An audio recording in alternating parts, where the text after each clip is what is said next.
Hello, and welcome to another episode of The Screenshot, your go-to destination for youth culture, entertainment, and social issues. Today, we have a very interesting episode for you guys. So we want to talk about two things, but mostly we want to talk about black tax. And the other thing that we want to talk about is life, a little bit about life in the diaspora. I know some of us want to go, some of us are in the process of going, so it's nice to have a little insight on what's going on that side. And the person who's going to help us have this conversation is someone who has known me her entire life. Or should I say my entire life? No, my entire life. And I've known her my entire life also. So I thought it would be nice to have a little bit of a personal touch to the show. A family and stuff. So joining me today is my lovely sister, Bongie. And she's going to have this conversation with us. Bongie, do you want to introduce yourself to the Screenshot family? Hi, I'm the big sister. And thank you for having me. So that's the shortest introduction we've ever had. I don't take the limelight. It should be a career. You are the big sister. This is a sibling thing, you know, so I don't want to take the limelight. Yeah, I want to talk to Zala, and you're already talking over me. Kind family dynamics. My guests usually let me finish. I'm born. Obviously, your bigger sister. So yes, yeah. you are. Okay. And it should be a career. Lapo be saying I'm the big sister. But anyway, I said I wanted us to touch a bit on, like, you know, overseas, and because my sister is just here for a few weeks and then she's going back. So I thought it would be nice, Uti. People have an insight. You know, young people are always trying to move that side. And also, school a black text. I was a bit wary of talking about this topic because as someone who's very much involved in it. Anyway, can you tell us how, like, the transition has been from living in Bulawayo to now living overseas? To be honest, living in Bulawayo is very nice. Kumnandi, you have plenty time, which is something that you don't find overseas. In terms of culture, there's a lot of differences. Just everything in J, from infrastructure, driving there, a lot of things are different. So Bulawayo, the fact that it's home, obviously you speak the same language with abantu wonke, and you know, you have similar interests. Whereas when you go overseas, sometimes you might find yourself, where I stay, and there's not a lot of black influenced places, or African places. There isn't any of that anyway. So I find myself just going there and getting bored. So a transition is quite difficult. But at the same time, and you have to tell yourself that you're no longer in Bulawayo, you're no longer in Zimbabwe, you're in a foreign country, and so you adjust to what's there. You know, you try and transition and do everything. When I got there, I think a lot of people would tell you, Mina, I'm vain, by the way. So I had a lot of acne. Oh my God. But also go glow, and then I got in the plane, and then Zimbabwe, I think low watered down, and then lole high concentration, because I became allergic to uchago lwangale. And then olwalapha, I'm not saying anything, but anyway, you're saying plenty. Yeah. So yeah, I think uchago lwangkhona, it just gave me a lot of problems. Obviously, with this stress, my hormones and everything, it's just a lot trying to adjust. Drive. I remember I was driving, and I went through a bus lane, and the next thing I got a ticket. It's £70 or something. Drive lane, go bus lane. So it's things like this that really stress you. You're trying to look for money. You're trying to look for money.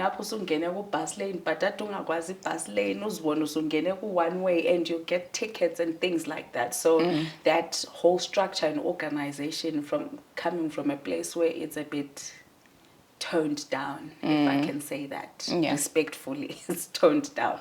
So it's that whole transition as well, and also that element, time is money, literally. If you don't put in time to work, awutholi imali oyifunayo. So uyabo sobuye ngapha lapho uyabuke wahlala uyabo hasla ukwenze so imali ye 1 day 2 days onkane that whole thing of waking up in the morning.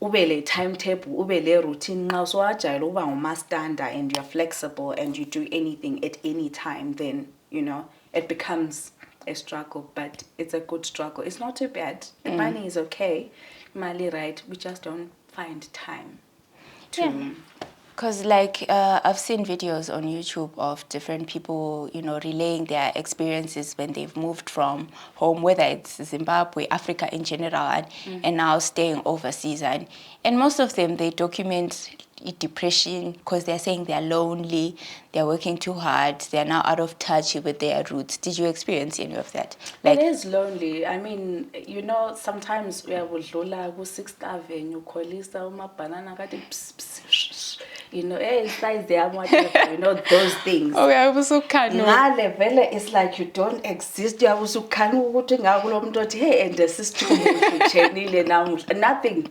Even when you look at each other, it's just so awkward.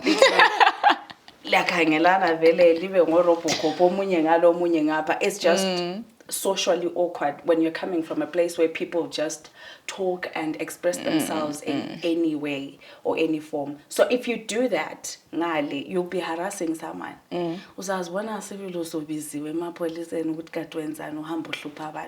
So those are the things that you would generally, even like chaos in general. I'm sorry to say it's chaos, but it is.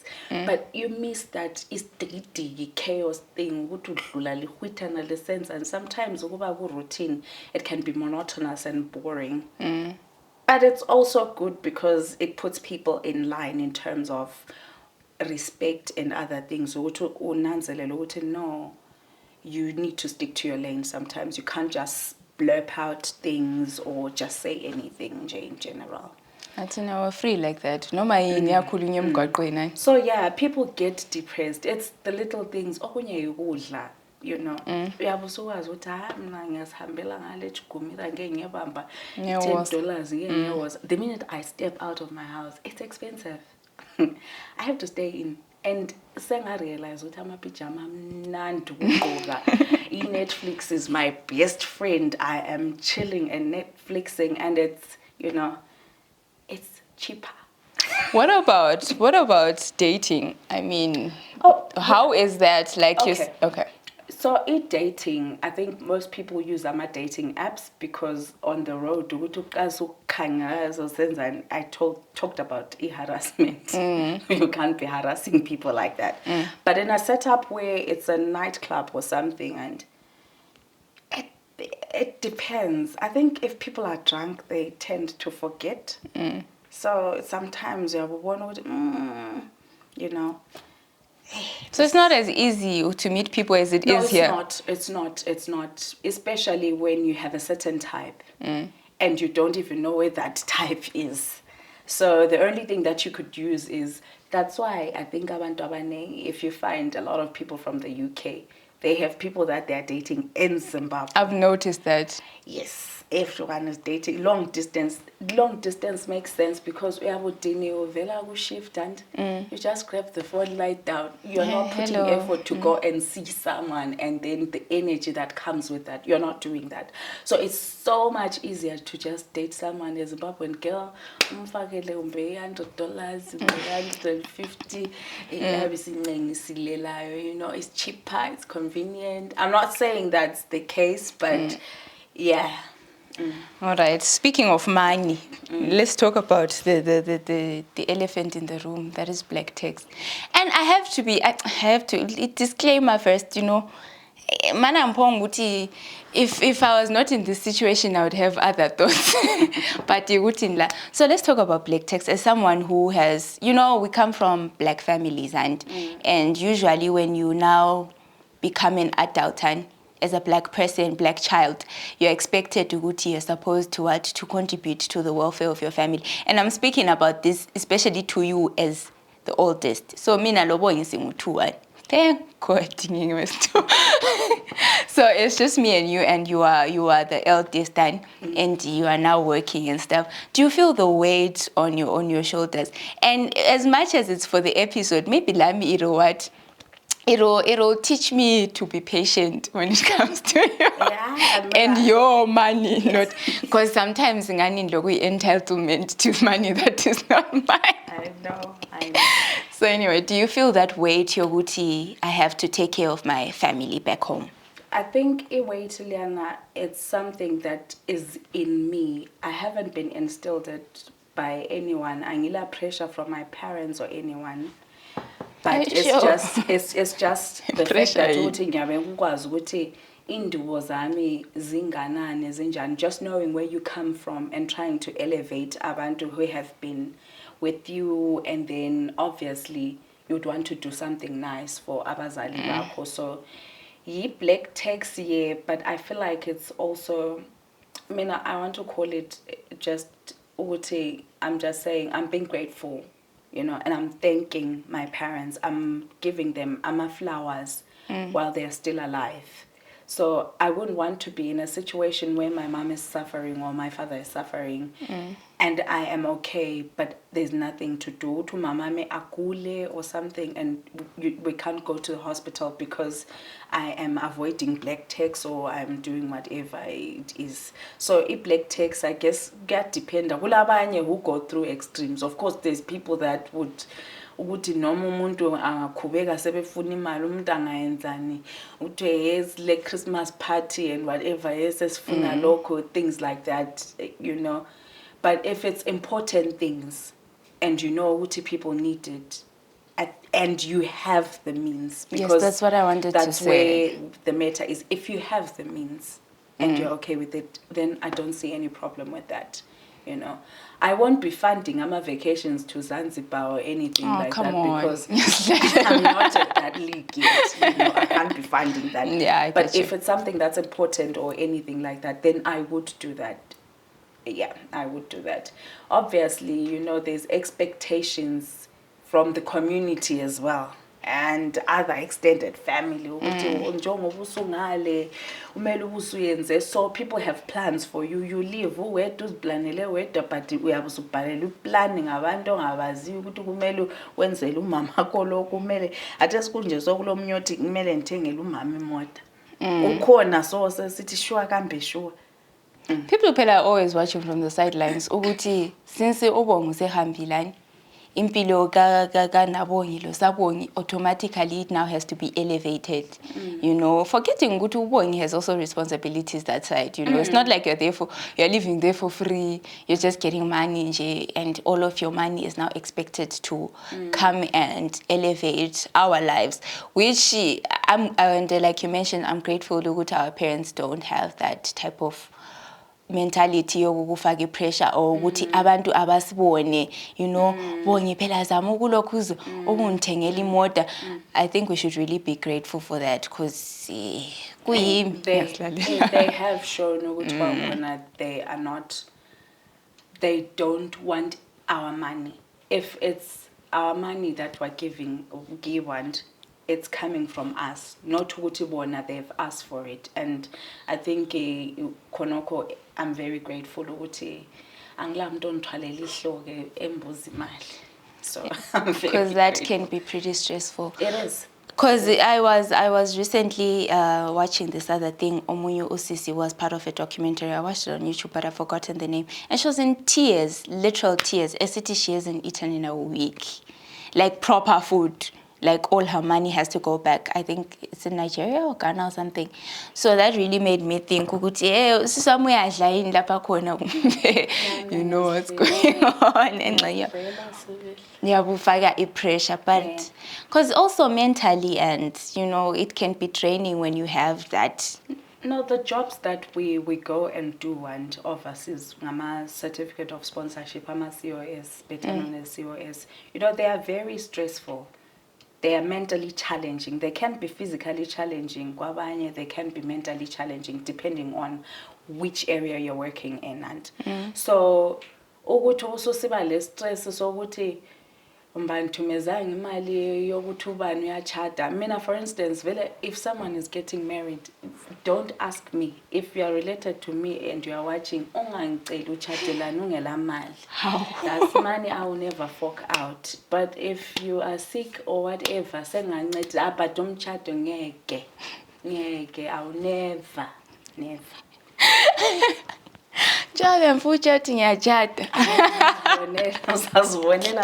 Because I can't be giving out imali for things that are really, really out of my budget. And the other thing is, ungavakatshela izihlobo. Kunzima uyazongani usufika ku-toll gate sokumele uphume something and people don't even understand ukuthi kusanda ukufika lathi ngale. We're still establishing ourselves, we're still trying new things, and uphenduke eZimbabwe asoyiqala. You still miss home. I miss home. I'm here. Ibudget yami. It's for me and the people that are closest to me. Angila mali liyanethi thwa sifuna uzulu lomhlaba wonke vele uthi ukuthi some people come this side and bale show off. You know, I can understand sometimes. Some people will come and you will feel ukuthi and tina mina vele be like a vulture. I have to be there. Anyway, to round off, Phela, this is a sister episode, and since I need to know what you know me, I prepared a little game for us, so it will be called Sister Trivia Hunt. So I'll ask you questions about me, and you have to answer them. And sounds simple, and okay, what's my favorite color?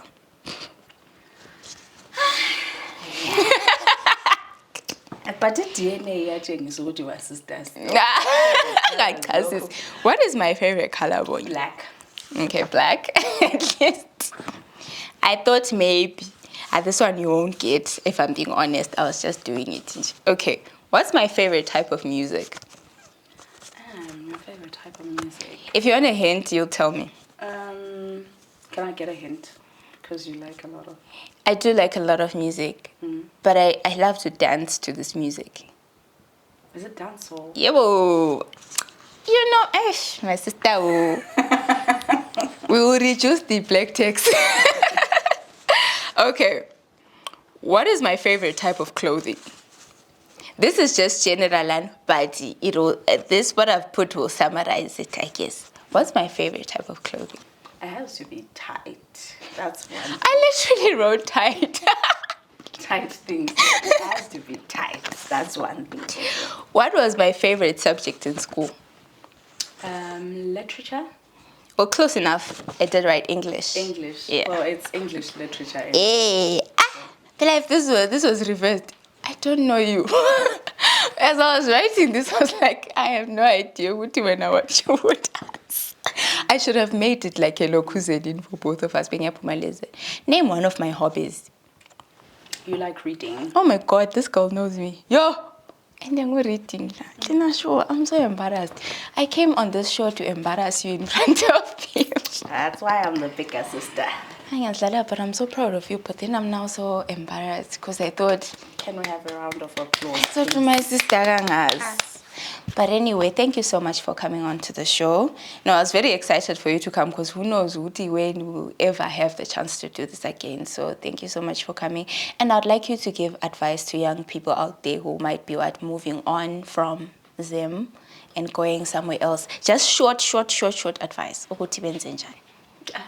The shortest advice is just remember you are not in Zimbabwe, so it'll make your life so much easier. Stop being attached too much. You won't die. You won't die. Okay. So, Bongie, can you also give us your social media handles? Just at Bongie Vanessa. On Instagram, so yeah. Okay. Queen Chef, something like that. I'm not too serious about it, but anyway, Bongie Vanessa. Bongie Vanessa on Instagram. Thank you so much, Bongie, for coming through. And everyone who's going to watch, please show my sister some love. Let's give her the screenshot family welcome. Show her some love. And if you have any ideas for any episodes that you want us to talk about, feel free to leave a comment and we will look into it. Thank you for watching the screenshot. Until next week, bye.